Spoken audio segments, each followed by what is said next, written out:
जय माता दी। भाइयों और बहनों, आज हम बात करेंगे हरितालिका तीज व्रत की, जो स्त्रियों के लिए सबसे कठिन और पवित्र व्रत माना गया है। इस व्रत को सुहागिन महिलाएं अपने पति की दीर्घायु और अखंड सौभाग्य के लिए करती हैं। वही अविवाहित कन्याएं अच्छे वर की प्राप्ति के लिए इस व्रत को धारण करती हैं। शास्त्रों में वर्णित है, यह व्रत माता पार्वती ने स्वयं किया था और इसी व्रत के प्रभाव से उन्हें भगवान शिव पति के रूप में प्राप्त हुए, इसलिए इसे अखंड सौभाग्य का व्रत कहा जाता है। अब जानते हैं इस व्रत के 11 संपूर्ण नियम। पहला है व्रत की तिथि और संकल्प। हरितालिका तीज भाद्रपद मास की शुक्ल पक्ष की तृतीया तिथि को मनाई जाती है। व्रत स्त्री सुबह उठकर गंगा जल या पवित्र जल से स्नान करती है। व्रत का संकल्प लिया जाता है, मैं माता पार्वती की पूजा कर अखंड सौभाग्य की प्राप्ति के लिए यह व्रत करूंगी। दूसरा है निराहार व्रत, भोजन का त्याग। इस व्रत का सबसे बड़ा नियम है निर्जला और निराहार रहना। न भोजन ग्रहण करना है, न पानी पीना है। यही कारण है यह व्रत सबसे कठिन माना गया है।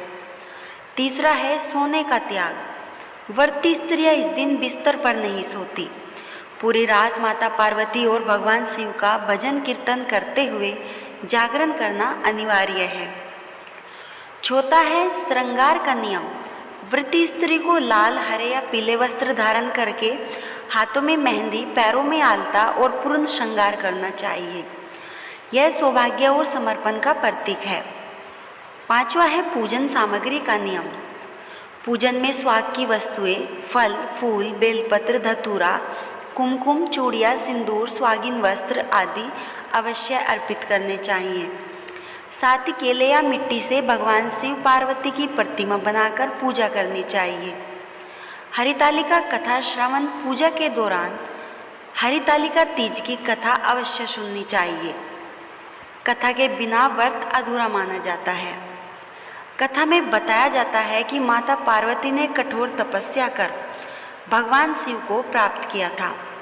सातवां है मन, वचन और कर्म की पवित्रता।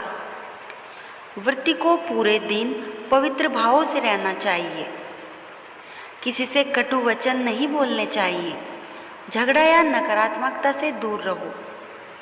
मन, वचन और कर्म की शुद्धि ही इस बात का सबसे बड़ा नियम है। आठवां है दान का महत्व। हरितालिका तीज पर व्रती स्त्रियों को सुहाग की वस्तुएं, वस्त्र, फल और दक्षिणा दान करने चाहिए। शिव पार्वती की आराधना। पूजा में सबसे पहले गणेश जी की आराधना करें। इसके बाद शिव पार्वती और भगवान शंकर को जल, बेलपत्र, कुमकुम, वस्त्र, पुष्प अर्पित करें। माता पार्वती को सुहाग की सामग्री अर्पित करें। 10वां है रात्रि जागरण।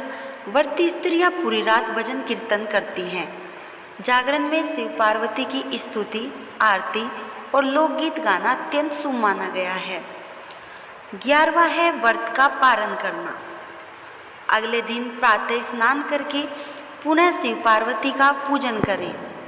इसके बाद ब्राह्मणों या सुहागिन महिलाओं को भोजन और दक्षिणा देकर अपने व्रत का समापन करें। व्रती समय भोजन तभी ग्रहण करें जब दान और पूजन पूर्ण हो जाए। बहनों, हरितालिका तीज का यह व्रत केवल नियमों का पालन नहीं, बल्कि माता पार्वती की तरह अटूट श्रद्धा और विश्वास का प्रतीक है।